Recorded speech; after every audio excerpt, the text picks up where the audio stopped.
உங்கள் favourite TV ஷோக்களை இனி miss பண்ண தேவையில்லை. ZEE5 இல் முற்றிலும் இலவசமாக காணுங்கள், இங்கேயும் எப்பொழுதும்.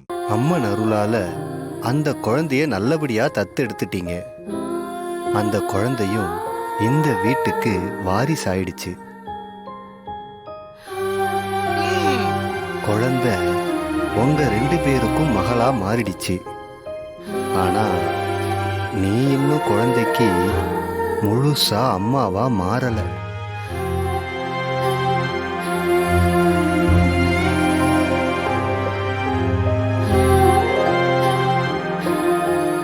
என்ன சிஸ்டர், இவன் புதுசா உருட்டுறான்?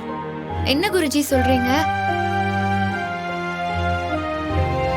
அந்த குழந்தைக்கு நீ பெத்த அம்மா இல்லல்ல, யாரோ பெத்த குழந்தைய தானே நீ தத்து எடுத்துட்டு வந்திருக்க.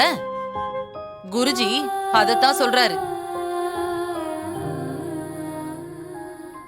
சிஸ்டர், குருஜி சொல்றது உங்களுக்கு புரியுது சிஸ்டர். பாவம் மாறி அவளுக்கு புரியல. ஏன்னா உங்கள மாதிரி எஜுகேட்டட் இல்லல்ல. அம்மா, குழந்தைய நீ எப்படி முறைப்படி பூஜை செஞ்சு தத்து எடுத்துக்கிட்டியோ அதே மாதிரி முறைப்படி பூஜை செஞ்சு நீ இந்த குழந்தைக்கு அம்மாவா மாறணும்.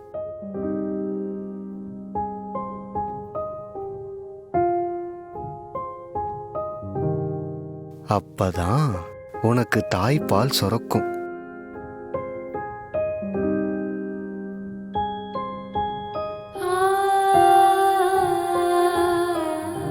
ஐயோ பாவம். எந்த மாதிரி பூஜை பண்ணணும்னு சொல்லுங்க குருஜி.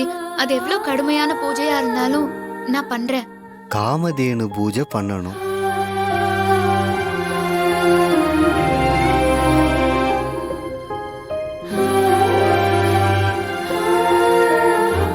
விளங்கிச்சு.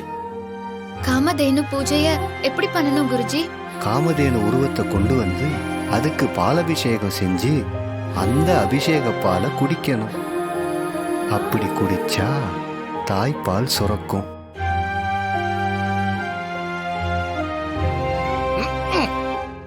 அது மட்டும் இல்ல, எப்படி ஒரு பசு கண்ணுக்குட்டிக்கு தாயா மாறுதோ அதே மாதிரி நீயும் முழுமையான தாயா மாறுவ.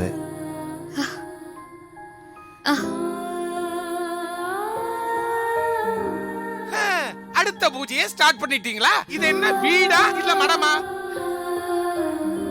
எப்ப பாரு பூஜை பூஜை பூஜை.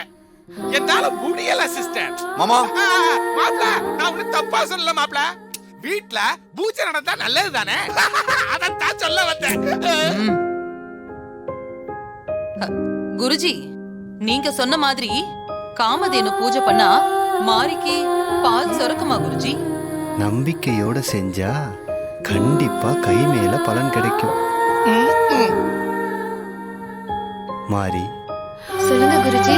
காமதேனு பூஜை எப்ப முழுமை பெறும்னா, பூஜையை முடிச்சிட்டு ஒரு 5 சன்னியாசிகளுக்கு அன்னதானம் கொடுக்கணும்.